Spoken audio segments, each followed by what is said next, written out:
ഒരു simple but powerful ആയിട്ടുള്ള ഒരു മൈൻഡ് റീപ്രോഗ്രാമിംഗ് ടെക്നിക് പറഞ്ഞു തരട്ടെ. നിങ്ങൾക്ക് എന്തെങ്കിലും ഒരു ആരോഗ്യ പ്രശ്നം ഉണ്ടെന്ന് വിചാരിക്കുക, അല്ലെങ്കിൽ ഇപ്പോൾ നിങ്ങൾക്ക് ഒരു ചുമയോ ഓർ തൊണ്ടവേദനയോ ഉണ്ടെങ്കിൽ ഈ ടെക്നിക് അപ്ലൈ ചെയ്ത് നോക്കാം. എന്താണ് പറയേണ്ടത്? This is passing over now, this is passing over now എന്ന് റിപ്പീറ്റഡ് ആയിട്ട് പറഞ്ഞുകൊണ്ടേയിരിക്കണം. ആദ്യം തന്നെ ഒരു റിലാക്സ്ഡ് സ്റ്റേറ്റിലാണ് നമ്മൾ എത്തിച്ചേരേണ്ടത്. സോ മോസ്റ്റ്ലി ഉറങ്ങുന്നതിന് തൊട്ട് മുമ്പ് ആ ഒരു സമയത്ത് റിലാക്സ് ആയി ഇരുന്നിട്ട് ഇങ്ങനെ പറയാം.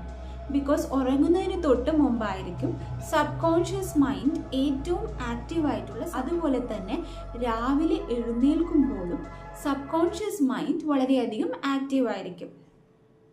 സോ ഈ ടൈമുകൾ ചൂസ് ചെയ്തിട്ട് ഒരു റിലാക്സ് സ്റ്റേറ്റിൽ വന്നിട്ട് ഇങ്ങനെ പറയണം.